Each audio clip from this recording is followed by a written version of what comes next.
Hola, ¿qué tal? Bienvenidos a Volviendo a Casa. Su servidor Juan Carlos García. Continuamos con el estudio de Génesis, con el capítulo 22, con el tema el verdadero significado del amor. Imagínate nada más, vamos a ver la historia de Abraham y su hijo Isaac. Ya te imaginarás. Entonces empezamos con Génesis 22:1. Aconteció después de estas cosas que probó el Eterno a Abraham y le dijo: Abraham. Y él respondió: heme aquí. ¿Por qué será que el Eterno nos tiene que probar? El Eterno nos conoce perfectamente. ¿Tú crees que Él no sabe cómo vamos a reaccionar? ¿Verdad que sí? Pero hay que ver Deuteronomio 8:2 que dice: y te acordarás de todo el camino por donde te ha traído el Eterno tu Dios estos 40 años en el desierto, para afligirte, para probarte, para saber lo que había en tu corazón, si habías de guardar o no sus mandamientos. El Eterno probó a su pueblo 40 años para que ellos vieran lo que había en su corazón, no para que el Padre supiera cómo iban a reaccionar. ¿Sí? El Padre ya sabe nuestro proceder. El Padre quiere que nosotros nos demos cuenta de lo que hay en nuestro corazón. Esa es la razón de la prueba. ¿Quiénes fueron los más probados? Los profetas. Fueron los más probados por parte del Eterno. Tenemos al profeta Oseas. ¿Qué se le pidió al profeta Oseas? Casarse con una mujer infiel. Jeremías, que tuvo que sentir todo el rechazo de su pueblo. Y quien nos da el mejor ejemplo de esto es Mashiach, el profeta del que habló Moisés, que habría de venir, y más que profeta, siendo el Hijo de Dios. Y fue rechazado por el mensaje, ¿sí? Y fue muerto por el mensaje.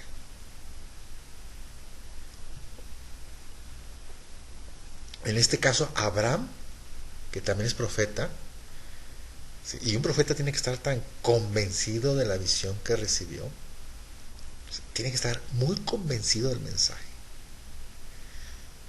Ese convencimiento que le capacite para hacer cualquier sacrificio personal o de cualquier índole, para demostrar su confianza en la palabra profética más segura. Y si tú eres un portador de la palabra profética más segura, va a llegar un momento en que tendrás que pasar la prueba que el Padre Celestial te ponga. Y la prueba de que estás en la palabra profética más segura. Y esto es la razón por la que el Padre probó a Abraham. ¿Sí? Dice Génesis 22:1: aconteció después de estas cosas que probó el Padre a Abraham y le dijo a Abraham, y él respondió: heme aquí. Y dijo: toma ahora tu hijo, tu único Isaac, a quien amas. Aquí vemos que el Padre no toma en cuenta las obras de la carne para sus propósitos eternos, porque le dice tu único hijo. Y aquí Abraham ya tenía dos hijos, a Ismael y a Isaac. ¿Sí? Y leemos que aquí el Padre le da mucho detalle a Abraham respecto a este único hijo, al que amas. ¿Por qué será que es tan enfático el Padre en este pasaje? Aquí tenemos, fíjate, tenemos un paralelismo extraordinario. El paralelismo más evidente del amor de un padre en sacrificio. Ve a Juan 3:16. Dice: porque de tal manera amó Dios al mundo, que ha dado a su Hijo unigénito, para que todo aquel que en él cree no se pierda, mas tenga vida eterna. ¿Eh? Continuando, y dijo: toma ahora tu hijo, tu único Isaac, a quien amas, y vete a tierra de Moría. Aquí el Eterno le dice que se vaya a la tierra de Moría. Esta palabra vete es una sección de la parasha de los estudios de la Torah que se hacen en las sinagogas. Vete, lej, leja. Vete para ti. Vete para ti a tierra de Moriah. Es decir, Abraham, esto que vas a hacer es bueno para ti. Moriah es igual la tierra de la enseñanza del Eterno. Es decir, en esta región y en un monte específico se va a dar una enseñanza. Aquí el Padre va a ser el maestro que nos va a enseñar algo a todas las naciones. El humo de ese sacrificio iba a subir como un olor fragante. Y le dice, y ofrécelo allí, en holocausto, sobre uno de los montes que yo te diré. Y esta tierra de Moriah es una tierra de colinas y montes. ¿Sí? Aquí en Moriah hay 3 lugares que se levantan ahí: el monte Sión, el monte de los olivos y el monte del Gólgota, o el monte de la calavera. ¿Sí? Y viendo todas estas pistas de lo que significa y donde está ubicado el monte Moriah, vemos que aquí Dios nos está dando el anticipo de lo que haría un padre que ama a su hijo y lo entregaría en holocausto, en algo que sube a las alturas para interceder, para expiar y para cumplir las profecías de que Israel sería como las estrellas en multitud. Hay comentaristas que dicen que la palabra Moriah tiene que ver con la palabra mirra, que incluso eso se le ofrecieron a Yeshua cuando nació, como profecía de que algún día iba a morir. ¿Sí? Entonces la palabra mirra, que es el incienso que se utilizaba en el culto en el templo, ¿sí? Y también él usaba para embalsamar a los muertos. ¿Sí? Y es interesante. Leemos en el libro de Cantares cuando la Sulamita dice que el amado dejó la puerta con aroma a mirra. Esto nos dice que en el monte Moriah también está la mirra, ¿sí? El incienso de adoración para embalsamar a los muertos. Esto nos deja mucho que reflexionar el Padre aquí, lo que nos está enseñando en este pasaje, ¿sí? Y continuamos, y Abraham se levantó muy de mañana y guardó su asno y tomó consigo 2 siervos suyos y a Isaac su hijo, y cortó leña para el holocausto y se levantó y fue al lugar que Dios le dijo. Aquí Abraham se levantó temprano, muy de mañana, obedeció al Padre lo que le había dicho. Alista su asno, le pone madera, porque esa madera la tenía que llevar para hacer lo del holocausto. ¿A quién representa este asno? ¿A quién prefigura Abraham preparando este asno cargado de leña? A Efraín. Y estos 2 siervos representan a las 2 casas, la casa de Israel y la casa de Judá. Tenemos a Isaac, que representa a Yeshua, quien iba a redimir a los 2 testigos. Y continuamos, dice, al tercer día alzó Abraham sus ojos y vio el lugar de lejos. ¿Qué estaría en la mente de Abraham esos 3 días?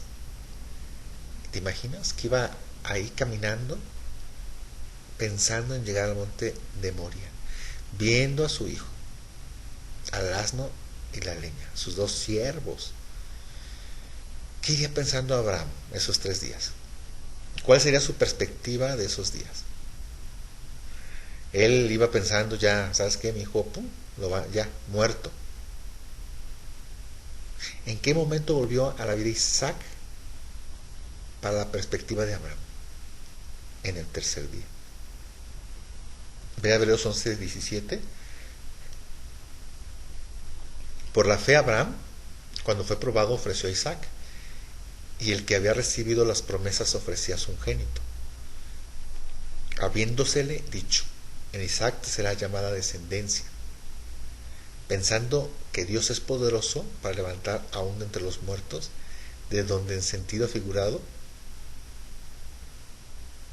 también le volvió a recibir.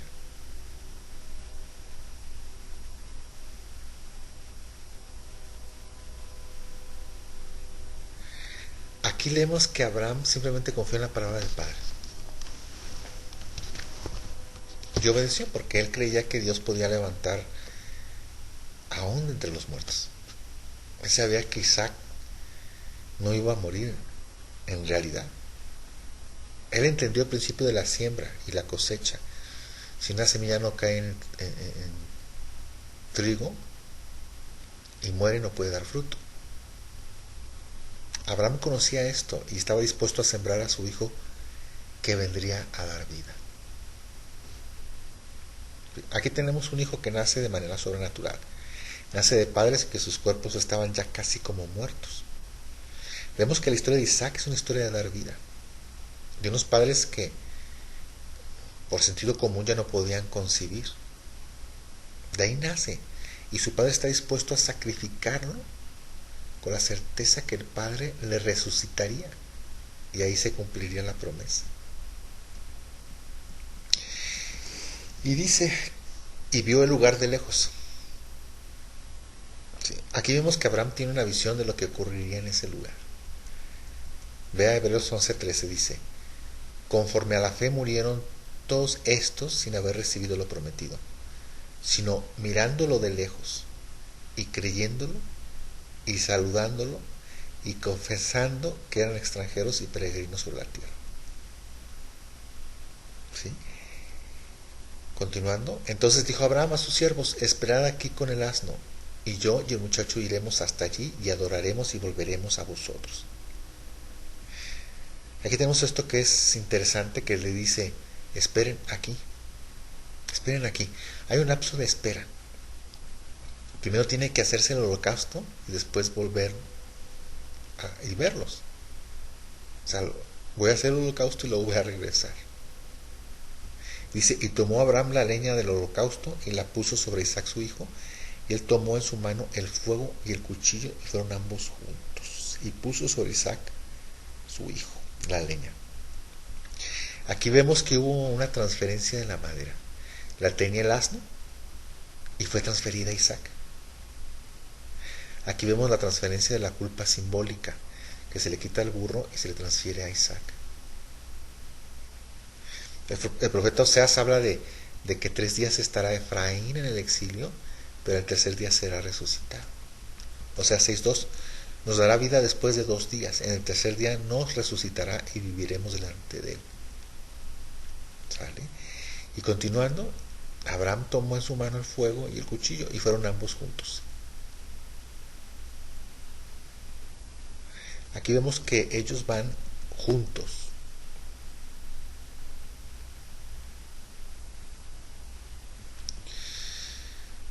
Van padre e hijo.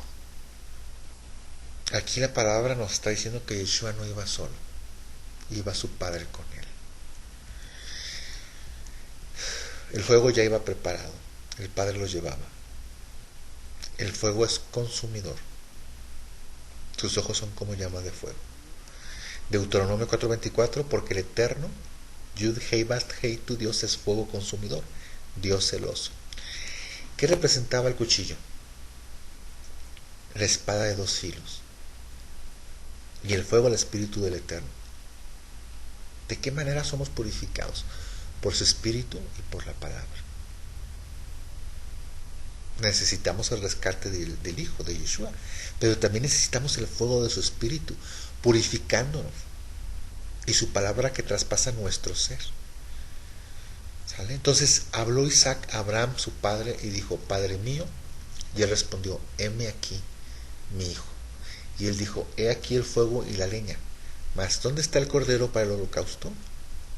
Aquí vemos algo íntimo. Isaac no ve el cordero para el holocausto y le pregunta a Abi, papito, padre mío. Y la respuesta de Abraham pues también es hermosa, heme aquí mi hijo, dándole toda la seguridad de que no estaba ausente. ¿sí? De que estaba consciente en todo su ser: heme aquí, mi hijo.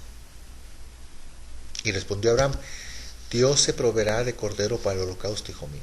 E iban juntos.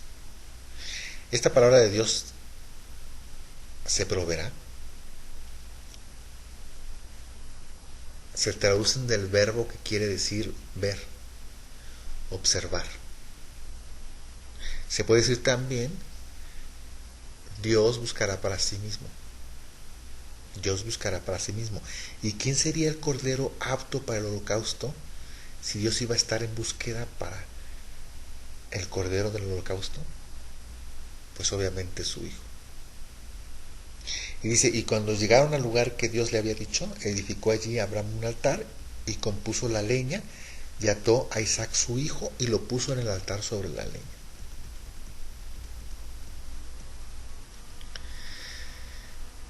Una traducción más correcta, de acuerdo al hebreo, es edificó el altar. Porque este es el altar de altares. Porque Abraham anteriormente había edificado otros altares, pero este es el altar de altares. Y leemos que dice: ató a Isaac su hijo. Estas palabras son muy importantes, ¿sí? Porque sin esta atadura, Isaac se pudiera haber quitado por instinto. Y vemos que él se dejó atar. Con esto, ¿qué aprendemos? ¿Qué paralelismo hay? Que Yeshua fue obediente hasta la muerte, igual que Isaac.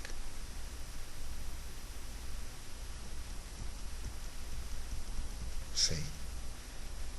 Y muerte sobre la leña. Aquí vemos que el sacrificio se hace diferente a lo acostumbrado, porque lo que se hacía es que el animalito era sacrificado y luego era colocado sobre el holocausto.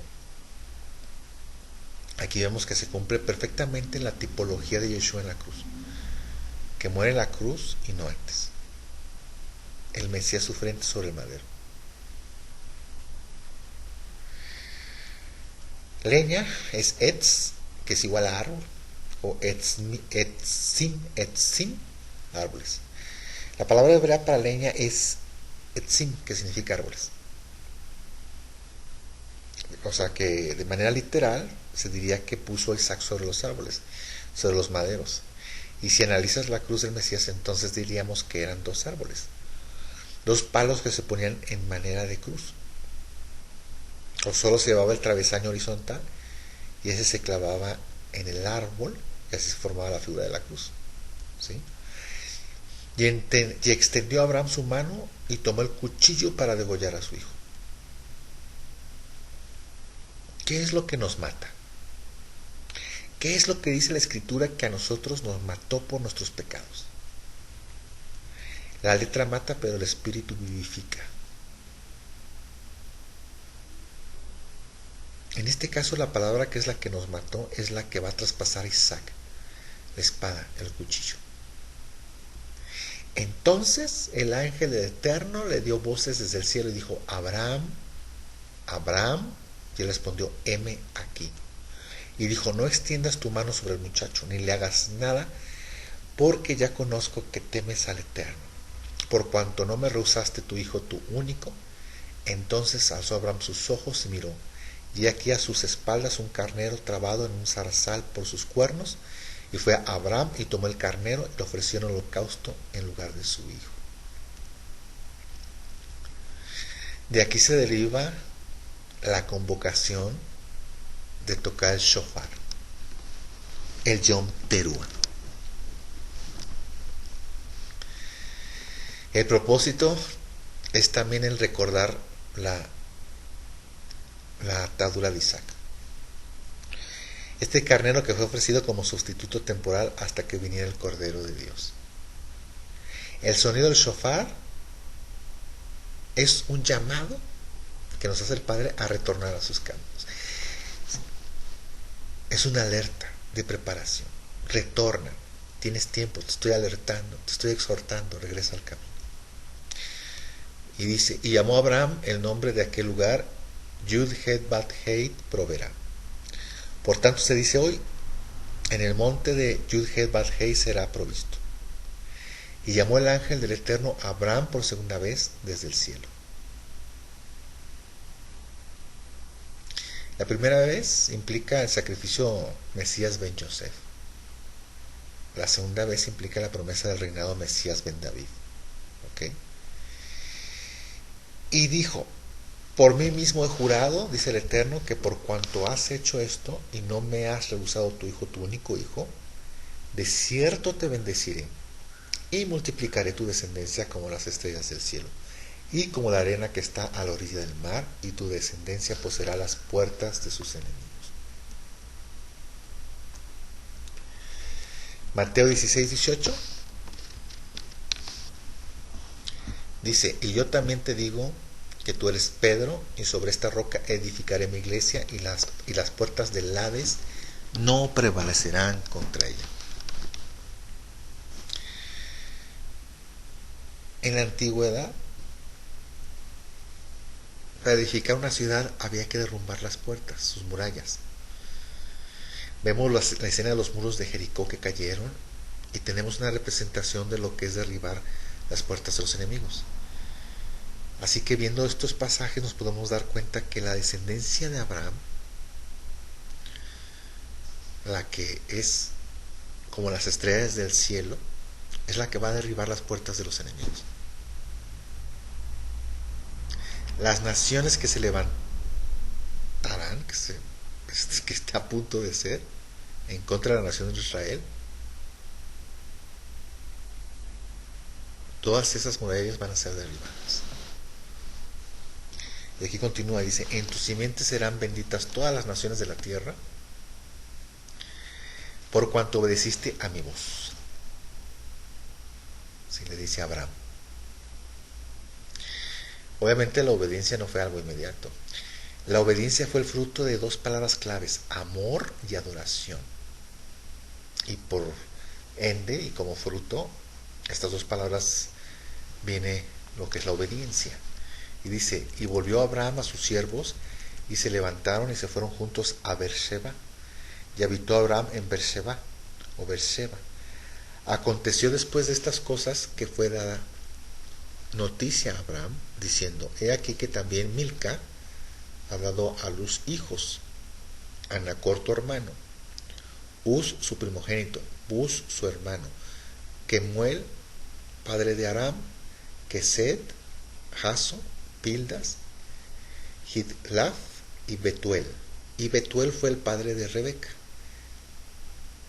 Estos son los 8 hijos que dio a luz Milca, de Nacor, hermano de Abraham, y su concubina que se llamaba Reuma.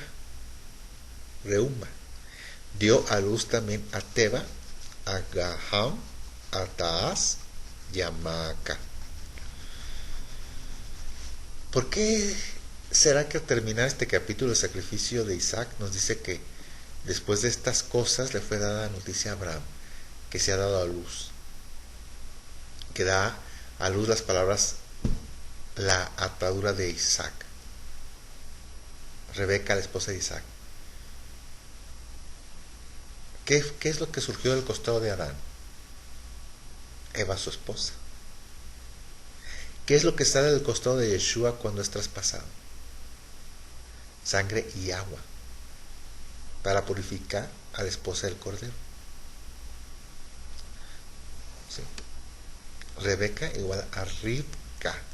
La palabra Ribka significa atadura, pero no de una manera literal. Es más bien como cuando andas seduciendo. La palabra Ribka tiene que ver con me cautivó, me ligó, me conquistó. ¿Qué fue lo que produjo que el Mashiach fuera obediente hasta la muerte? Que su corazón estaba ligado a su esposa. Lo ligaste sin haber hecho algo, ¿sí? Ya que nos amó desde antes de la fundación del mundo. Isaías 43:4. Porque a mis ojos fuiste de gran estima, fuiste honorable y yo te amé. Daré pues hombres para ti y naciones por tu vida. No temas porque yo estoy contigo. Del oriente traeré tu generación y del occidente te recogeré. Diré al norte, da acá, y al sur no te detengas. Trae de lejos mis hijos y mis hijas de los confines de la tierra. Todos los llamados de mi nombre, para gloria mía, los he creado y los formé y los hice. Él amó a su esposa y se entregó a sí mismo por ella.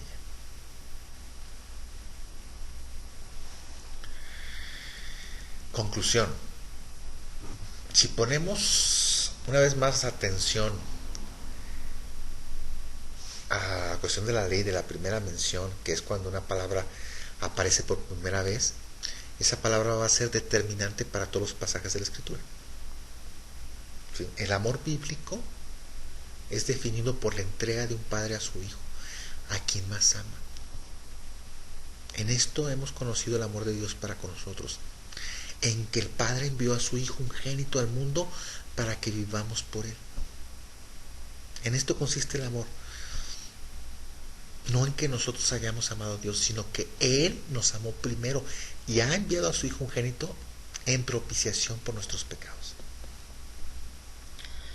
De manera que si tú en algún momento tienes duda del amor de Dios, lo que tienes que hacer es pensar en la definición que Dios tiene de amor. Mira los árboles donde Él murió. Mira la leña, mira el madero, mira la atadura, mira todo lo que Él hizo por ti. Porque te ama de tal manera. ¿Sí? Así que si este acto no es suficiente motivación para ver cuánto Dios te ama, entonces no existe otra manera. Si no existe otra manera. Esta es la manera sublime para saber que Él te ama. Sea cual sea tu situación de prueba o de adversidad, cualquiera que sea tu situación, recuerda ese madero. Pero si hay algún momento en que estés dudando de su amor,